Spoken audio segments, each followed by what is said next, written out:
Bom, então vamos lá, doutor. Durante toda a nossa conversa aqui sobre as antigas ONGs, hoje as OS, as organizações sociais, né? Eu quero voltar um pouquinho no tempo, porque quando eu era criança, né? E não faz tanto tempo assim, né? Não precisa revelar sua idade. Não, mas eu venho de uma comunidade muito carente, uma realidade muito sem grana, uma dificuldade muito grande, que não era só eu, a minha família, era uma grande quantidade, uma grande parte das pessoas do país, né? E nós éramos sempre ajudados pelas ONGs, como se chamava antigamente. Então, nós sempre tínhamos organizações religiosas, nós tínhamos, e de religiões diversas, tá? Ajudando as crianças. Falamos sobre tecnologia, nós falamos sobre as redes sociais, a importância das redes sociais para as ONGs e vice-versa, né? E agora nós nos deparamos com uma questão que não é nova, que as ONGs já trabalhavam nisso com relação a cuidar das crianças, e nós chegamos hoje a falar de adultização das crianças. Tem que se criar leis sobre isso.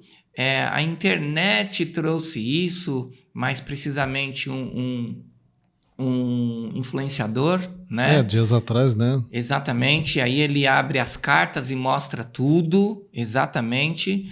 E a gente vê pessoas do mal tirando proveito dessa situação. As organizações sociais, elas sempre cuidaram desse assunto. E eu quero ouvir do senhor, que é mestrando, né, nesse tema, de buscar o nosso direito, como que a gente vai tirar lá da Constituição, que é a base, né, e colocar na prática. No que tange a esse assunto, doutor, qual que é a posição do senhor e o que as ONGs vêm fazendo, e isso já desde lá de trás, e o que elas pretendem mais fazer? E aí, como o senhor disse num certo momento, falta a organização social se entrar mais com essas ferramentas da vida, como que eu falo? Da internet, como é que eles falam isso? Chamam isso? Essa é a realidade que não é virtual, ela é real, né? E qual que é a opinião do doutor sobre isso? A adultização das crianças, o papel da organização junto às crianças e essa denúncia que o senhor Felca trouxe. Então, doutor Edmilson, doutor Vanor, esse é um assunto que permeia os dias, né? Eu sempre vejo isso com muita tristeza, né? Quando a gente tem uma notícia. Eu só quero e só espero que a gente não deixe isso passar, né? Que seja só uma onda, digamos assim, isso, né? Por que eu estou dizendo isso? Porque o que o Felca fez, né? Essa denúncia, é sabido há muito tempo, né? A gente Sim. tem, infelizmente, o abuso sexual contra criança e adolescente, o trabalho infantil, ele é histórico, infelizmente, né? A gente vê isso, o Ministério do Trabalho, a gente já vê situações aí quanto o Ministério Público já buscou, junto com outros organismos, entidades, mesmo a OAB em dados momentos, enquanto a gente batalhou para que os nossos filhos e filhas eles sejam tratados com dignidade, né? Então, o Estatuto da Criança e Adolescente, ele traz, né, essa proteção já há muito tempo, né? Se a gente pegar aqui, só rapidamente... o Estatuto da Criança e do Adolescente é o resultado do esforço da sociedade em trazer proteção para a criança, porque muitas vezes esse instrumento ele era tido como é o código que o menino pode fazer tudo, que não tem punição alguma. Então, sempre foi muito deturpado o papel do Estatuto da Criança e Adolescente. Mas se olhar lá, o artigo 4º e o artigo 5º vai dialogar com o 227 da Constituição, que vai falar o seguinte: é dever da família, da comunidade, da sociedade em geral e do poder público assegurar com absoluta prioridade a efetivação dos direitos referentes à vida, à saúde, à alimentação, à educação das nossas crianças e adolescentes. Exatamente. Agora, doutor, nessa linha, só te interrompendo, né? Mas nessa linha, quando a gente fala de adultização infantil, a gente pega o seguinte, aquela criança que tem uma agenda extremamente lotada, ela tem que ir para a escola de tal horário a tal horário, depois ela tem balé de tal horário a tal horário, ela tem música, ela tem futebol, ela tem, enfim, uma agenda durante o dia extremamente lotada. Se para o adulto uma agenda assim extremamente carregada já não faz bem, para uma criança acredito que menos ainda, né? Então me parece que essa denúncia do Felca, eu de verdade eu não cheguei a vê-la na integralidade, mas me parece que não é só a questão da ocupação, né? De sobrecarregar uma agenda para a criança, mas também da exploração sexual, né? Com conotação sexual, de roupa, maquiagem e outras tantas coisas, né? Essa é a questão, doutor Vanor. Se você pegar lá, ó, o artigo 5º do ECA vai dizer: nenhuma criança ou adolescente será objeto de qualquer forma de negligência, discriminação, exploração, violência, crueldade e opressão, punindo todos na forma da lei. Exatamente. Então, veja, não é antigo essa coisa, hoje chama-se de adultização. Isso. Mas a gente falou de sexualização da criança lá atrás. Isso. Talvez a palavra adultização é que está nova, né? A década de 80 e 90, vamos combinar. Sim. Eu não quero aqui...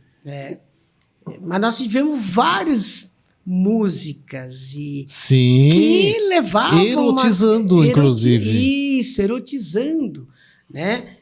As nossas crianças, né? Incentivando o uso de bojo quando a criança não tinha sequer. Exato. Quando nós discutimos, eu sou pai de menina, mas não só por isso, eu nunca gostei dessa discussão. Ai, vai namorar com a minha filha. Ai, vai namorar com não sei quem. Porque eu acho que nós temos um processo de desenvolvimento. Eu não preciso antecipar isso para as nossas crianças. Então, eu sinceramente, sempre vi isso como algo muito complicado.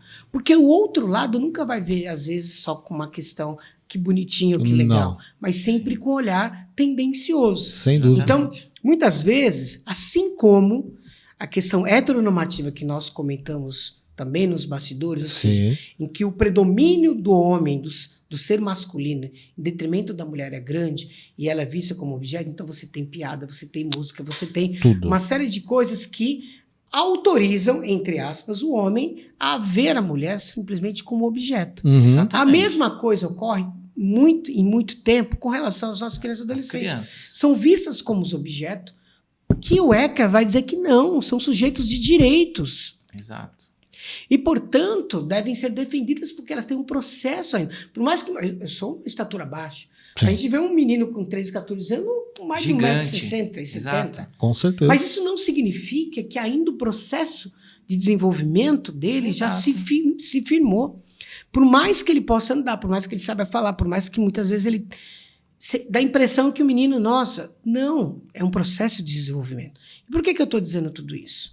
Porque, infelizmente, hoje, o mundo real tem ido para o mundo virtual. Exatamente. Então, o que o influenciador denunciou, vários organismos das organizações sociais já vêm denunciando há muito tempo. Agora, qual é a questão? De que maneira a gente pune e previne que isso aconteça? Exato. Uma coisa é você ter uma agenda, Vanor, com a criança, num processo de desenvolvimento, seja da educação, do esporte. Às vezes realmente é cansativo. Hoje eu tenho uma filha aqui, ela estuda, ela está fazendo inglês e ela ainda faz uma atividade extra na escola, acho que é voleibol. Às vezes ela chega super cansada. Mas esse é o tipo de cansaço que é um cansaço, digamos, positivo por intelecto e da formação física e mental. É diferente. Mas você deixa um espaço para outras atividades, né? E nesse caso aqui, não. O que se percebe, eu cheguei a ver boa parte da denúncia que ele fez. Inclusive tem um reality show. Em que as pessoas... explorando mesmo. Exploram. Né? Então, vejam, tem um processo de investigação. A gente, profissional do direito, não pode adentrar aspectos que a gente não tem conhecimento dos autos, mas a gente fala aqui do que a gente ouviu pelos meios de comunicação. Houve ali digamos, a mãe autorizou. Peraí, o direito tem regras. Qual é esse tipo de autorização? Não posso autorizar meu filho a tomar bebida alcoólica. Entendeu? Bebida alcoólica, fazer o que foi feito. Usar mas ele pagou, ele deu um dinheiro, ele deu recurso. Sim, mas... São famílias pobres, carentes e tal. Veja, tudo isso também será investigado, o papel dos pais. Porque, infelizmente, gente, não é só no mundo virtual. Não. Porque parece, doutor... O real também, famílias, muitas vezes, exploravam sexualmente seus doutor, filhos. as cidades que... Parece que não é muita coisa, Edmilson, mas assim, por exemplo... vamos falar lá de uma criança que você, pequena ainda, 3, 4 anos, que já se começa a passar esmaltes nas unhas, batom. As maquiagens carregadas. A gente está falando de uma situação que vai ter um impacto na saúde mental dessa criança. Exatamente. Né? E no desenvolvimento dela também. Né? Então, o negócio é muito mais sério do que parece. O pouco que eu vi, me parece que hoje a Câmara, né, dos Deputados, o Congresso, está priorizando pautar, inclusive... Pois Aí eu uma vou lei contra o que sentido, o doutor falou. né? Porque assim, hoje a Câmara está dando prioridade, mas o próprio Estatuto da Criança do Adolescente e lá atrás a Constituição da República já dá essa prioridade. Então, no meu entendimento usando um pouquinho mais técnico, não há que se falar em hoje dar prioridade. A prioridade já está dada. Já está dada. Desde... vamos deixar a Constituição de lado. Desde quando se criou o Estatuto da Criança e do Adolescente. A prioridade é para as questões que envolvem a criança, que envolvem o adolescente. É deixar a criança ser criança. Ser criança. Eu ouvi de uma repórter falando com um procurador do Ministério do Trabalho, que há mais de 10 anos eles já acompanhavam isso. E aí a repórter perguntou, então se há mais de 10 anos vocês já estão de olho nessa questão, por que não se tomou providência? Que talvez evitasse essa exposição toda e que muito mais crianças sejam assediadas. E aí assim, eu tenho escutado, né, até no final de semana eu vi um apresentador aí de um programa fazendo a crítica, né, ponderando, porque aí... E, de algum modo, sempre jogando a responsabilidade ou para a criança, ou para o adolescente, ou para a família. Uhum. Isso é a maneira mais sutil de dizer que é contra, mas a favor do abuso sexual. Sim. Vocês vão me desculpar. Por quê? Porque as estruturas que mantêm isso, quer dizer, tem uma palavra que a gente, talvez nem todo mundo conhece, chama-se vulnerabilidade. Sim. Todos nós temos vulnerabilidade. Por mais que eu seja um advogado, eu não entendo. O senhor estava falando do mecânico, eu não entendo de mecânica, gente. Desculpa, eu não entendo de eletricidade. Tem ali uma noção ou outra. Isso. Mas eu confio no meu profissional de mecânica para dizer, então eu sou vulnerável. Exato. Eu fico à mercê. Então eu tenho que ser protegido disso. Porque se ele não. Se meu carro não funcionar ou tiver algum problema, eu vou ter que fazer provavelmente uma perícia, Exatamente. E, infelizmente, processar aquele que fez errado. Mas de olho... E não adianta falar, você entregou o carro, estava funcionando. Mas e depois? Uhum. Então, veja, por que eu estou dizendo tudo isso? Porque é necessário que a gente estabeleça, embora tem toda uma discussão de criar o normativo das redes, etc., é sim necessário que as redes monitorem. Porque elas estão... Assim como as TVs, não tem limitação da programação, dos horários, o que se passa, o que não se passa. Exatamente. Você tem que ter. Isso é uma regulação, não é censura, uma imposição. Mas não tá aproveitando o momento para endemonizar as redes sociais? Não, então, aí que tá o X. A questão não é endemonizar, mas também a gente não pode ser uma terra sem lei, né, as redes sociais. Lembra que eu falei aqui, Sim. numa outra discussão que a gente fez sobre a OS, Sim. e também me perguntou sobre a importância das redes, e eu disse, são maravilhosas, é importantíssima, mas como tudo na vida, Isso. a gente precisa ter limites. Por quê? Porque a gente pode ir além. E as redes, elas têm um controle do tal chamado logaritmo, e que elas conseguem identificar esse tipo de exposição muito mais rápido que qualquer um de nós. Elas E, podem- portanto, elas precisam ter responsabilidade de que aquele espaço virtual também é um espaço em que precisa ter o controle. Controlar não necessariamente significa endemonizar as redes. Porque é um discurso que está sendo feito e é importante isso, porque tem uma área, isso que eu te disse no começo. Sim. Tem gente que financia igual a regulamentação dos jogos. Aham, igual Né? a regulamentação Tem gente dos que jogos. quer regulamentar, mas não quer regulamentar. Não. Por quê? Tem interesse financeiro. Lógico. Tem gente que quer regulamentar as redes, por quê? Não quer regulamentar as redes, por quê? Porque aí eu monetizo mais. Sim. E monetizo, gente, vamos ser sinceros, num capitalismo selvagem e exacerbado, as pessoas querem ganhar dinheiro até da morte do outro, Tudo. até da De violência que o tudo, outro. tudo. Nós falávamos aqui das reportagens que a gente vê na televisão de violência. Vou ser sincero Se pra não vocês. desse dinheiro, você acha que você teria... Aquilo dá ibope, dá dinheiro. Dá ibope. Então, vocês falaram que é só em alguns programas. Gente, Não. a maioria dos telejornais hoje, até aqueles que seriam um Que pouquinho eram mais sérios. estão passando a questão da violência como se fosse assim. A Verdade. impressão que dá é que você sai e tem um motoqueiro indo atrás de você. Sim. Assim como discutia da questão da redução da maioridade penal, que parecia que tinha uma adolescente dando facada e furando uma pessoa. É isso. Não, isso, a gente tem que tomar muito cuidado, chega a me arrepia. É isso. Porque a gente cria um clima para justamente com outros interesses. Exato. Então a gente tem que tomar muito cuidado. Tem violência? Tem, lógico. A gente precisa. Agora, a gente precisa prevenir. A gente não vai ser hipócrita e nem leviano de achar que a gente vive num mundo, Não, claro que paraíso, não. num né? paraíso, Agora, exato. Agora, você precisa ter um instrumento, por exemplo. Isso que o Felca fez, desculpa, gente, a inteligência da polícia faz. E tem feito em isso. alguns. Eu já vi quantas vezes eu tenho ouvido nos últimos anos, nesses últimos tempos, o quanto a Polícia Federal, a Polícia Civil, tem desbaratado vários Sem dúvida. Redes de redes de pedofilia. pedofilia. Exatamente. É que, para mim, aí que tem que ter investimento. Nós temos que ter investimento na nossa polícia. Sem dúvida. Em por- tudo. na Tanto polícia- recurso humano quanto material, Claro, né? e tecnológico, para que a gente Tecnológico. previna isso. E a gente Exatamente. vai na raiz do problema. A gente não pode ficar só atuando na consequência. Não Sim. precisa Porque a gente- esperar uma denúncia, né, doutor? Claro, Já tá lá. claro. O Estatuto da Criança, ele quer proteger a criança. E uma autoridade, ela vê numa rede social qualquer a exposição do menor, o juizado de menor antigamente já ia em cima para identificar, olha, essa criança tá assim, por quê?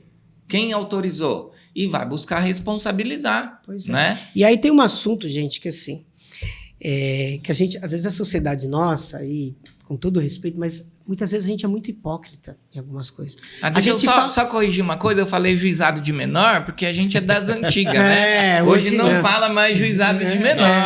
Só Hoje, o doutor que né? Hoje sou é jovem ainda.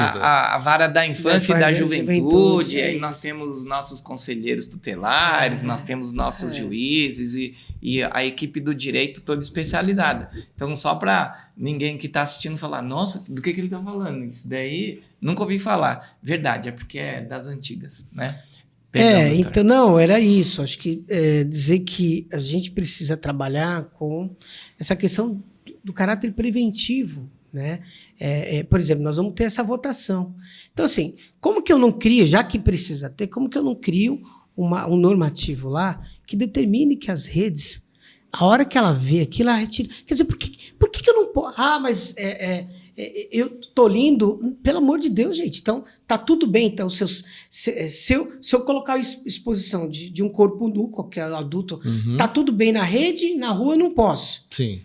Veja, eu posso abusar sexualmente da criança, mas eles têm como se antecipar, né, com relação a colocação desses vídeos. Aí o senhor diz o criador O lá da rede social, o logaritmo, né? seja ele qual for a porque- plataforma, ela tem como identificar Tem. previamente que tipo de conteúdo está sendo colocado ali. E por que hoje ela não quer regulação? Vocês vão me desculpar, sendo muito sincero. Sim. Porque monetiza, gente, dá dinheiro. Verdade, Dá porque dinheiro, assim, porque a sociedade, como eu falei, ela é hipócrita muitas vezes. Ela fala, não, porque a exploração, mas quer ver. Mas quer ver. Sim. Tá entendendo? Quer ver? Então, Deixa assim, a gente tem que tomar muito cuidado com isso. O que eu não consigo entender, O que doutor, só precisa- abrindo um parênteses, é o seguinte.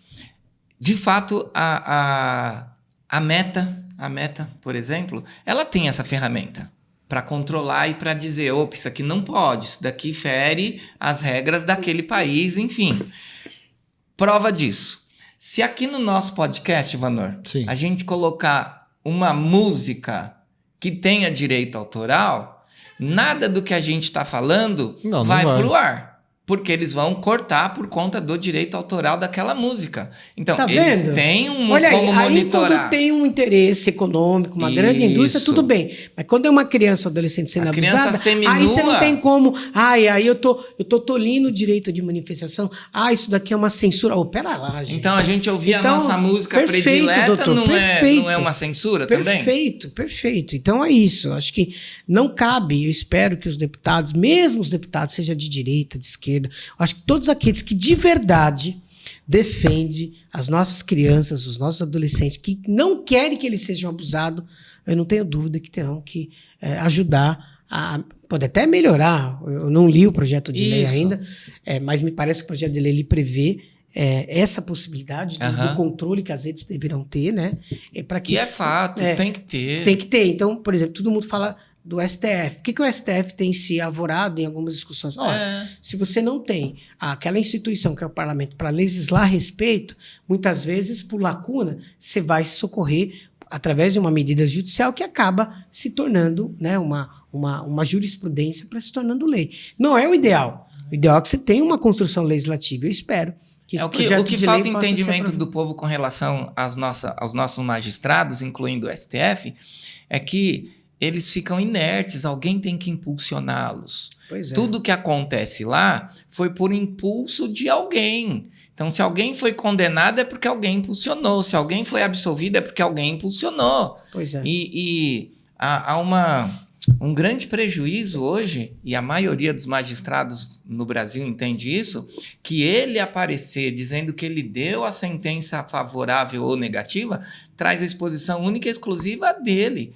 e responsabilidade para ele, Sim. sendo que ele foi impulsionado por alguém. Então, se eu processei alguém e o juiz dá a sentença favorável a mim, foi porque eu pedi. Se ele dá uma sentença negativa para mim, no meu caso, foi porque a outra parte, o outro advogado, ele conseguiu convencer melhor que eu. Então, o magistrado, assim como o STF, ele dá a sentença a partir daqueles documentos que trazem para ele. Porque Claro. ele não sabe nada. Cê Ele sabe, é alimentado. Você sabe, doutor, tô lembrando uma coisa aqui que é assim. Além dessas empresas terem a capacidade de evitar que isso chegue, ela tem também, no meu entendimento, ou se não for assim, precisa ser regulado, eu não sei como está o projeto de lei, de oficiar e notificar os órgãos públicos acerca daquele conteúdo. Uhum.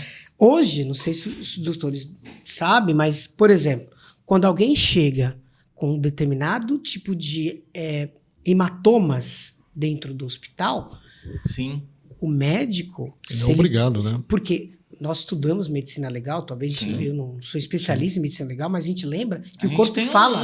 Lembra disso? Sim. A gente tem um mínimo ali de informação. Então, quando o médico... Imagina, se para nós, que a gente fez medicina legal, a gente estudou para tentar compreender Exato. determinadas questões, você imagina o médico. Aham. Então, quando ele vê determinadas fissuras, ele tem que, às vezes, até chamar a polícia. Exato. Normalmente, no passado, eu não sei se ainda tem. Tinha, às vezes, até o policial civil ali no plantão. Tinha mesmo. Para poder, não sei se hoje Dentro ainda do tem. hospital público Dentro do tinha hospital. uma Pra espécie quê? de delegaciazinha. Então, é a mesma coisa. Se o hospital tem que fazer isso, às vezes a creche, uma criança chegou, um bebezinho, e a tia está limpando as partes íntimas, e ela percebe um machucado e uma violação. Pode ser uma queda, pode ser qualquer não coisa. tem problema, mas ela precisa notificar, em primeiro lugar, chamar os pais. Sim. E, em segundo lugar, se for o caso, notificar o Conselho Tutelar hoje. e a Vara da Infância. Exatamente. Olha só.